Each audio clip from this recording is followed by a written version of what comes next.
వాయిదా అనంతరం శాసనసభ తిరిగి ప్రారంభమైంది. జగదీష్ రెడ్డిపై ఈ సెషన్ వరకు సస్పెన్షన్ విధించడంపై బీఆర్ఎస్ ఎమ్మెల్యేలు అసెంబ్లీలో నిరసన తెలుపుతున్నారు. మాట్లాడే అవకాశం ఇవ్వాలని నినాదాలు చేస్తున్నారు.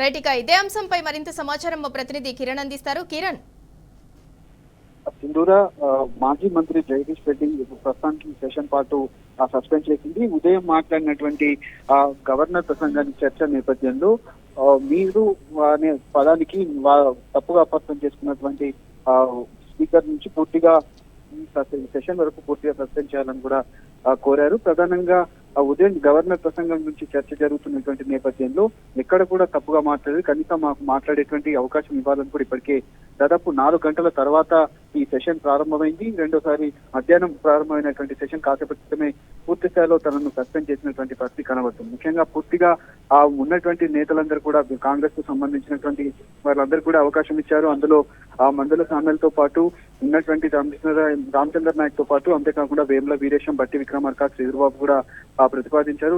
ప్రతిపాదించిన మేరకు మాత్రమే తనను సస్పెండ్ చేసినటువంటి పరిస్థితి. స్పీకర్ కు ఉన్నటువంటి విచక్షణాధికారాలన్నీ కూడా ఉపయోగించి తనని ఈ సెషన్ నుంచి పూర్తిగా సస్పెండ్ చేయాలి, ఎక్స్పెల్ చేయాలనే దానిపైన కూడా ఏదైతే కమిటీకి ఎక్స్పర్ట్ కమిటీ ఏదైతే ఉంటుందో ఆ ఎక్స్పర్ట్ కమిటీకి ఇవ్వాలంటూ కూడా తనకు కోరినటువంటి పరిస్థితి కనబడుతుంది. ప్రధానంగా ఈ సెషన్ వరకు మాత్రమే తనను సస్పెండ్ చేస్తూ స్పీకర్ కూడా అనౌన్స్ చేశారు. ప్రధానంగా తాను కాసేపటి క్రితమే ఎల్ఓపి ఛాంబర్ లోకి వచ్చినటువంటి నేపథ్యంలో ఇటు ఉన్నటువంటి చీఫ్ మార్షల్స్ కూడా భారీగా మోహరించారు. తనను బయటికి పంపించేటువంటి ప్రయత్నం అయితే జరుగుతుంది. ప్రధానంగా ఈ సెషన్ లో ఎలాంటి తప్పుగా తను మాట్లాడలేదు. ఖచ్చితంగా ఒకవేళ కనుక తప్పుగా మాట్లాడినట్టుగా మీరు భావిస్తే మేము తప్పు చేయలేదు, ఆ ఉన్నటువంటి వీడియోను ప్లే చేస్తే అందులో ఎక్కడ తప్పుగా దొరికాయి ఆ వాటిని వ్యాఖ్యలన్నింటినీ కూడా మేము వెనక్కి తీసుకోవడానికి సిద్ధంగా ఉన్నాము.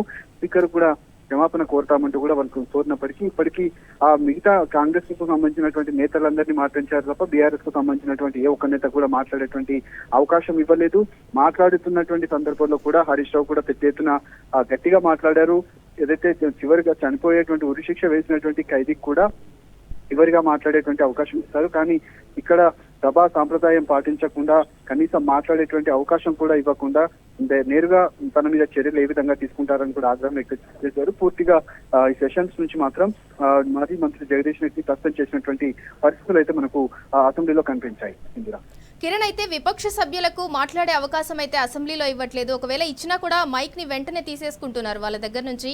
అదే కాంగ్రెస్ సభ్యులకైతే 1-10 నిమిషాల పాటు కూడా మాట్లాడే అవకాశాన్ని కల్పిస్తున్నారు. ఎందుకు ఇలాంటి వేరియేషన్ ఉంది అసెంబ్లీలో? ఖచ్చితంగా నిన్న సీఎం రేవంత్ రెడ్డి ఇచ్చినటువంటి డైరెక్షన్స్ మేరకే ఈ రోజు స్పీకర్ కావచ్చు ఉన్నటువంటి సభ అంతా కూడా నడుస్తా ఉంది.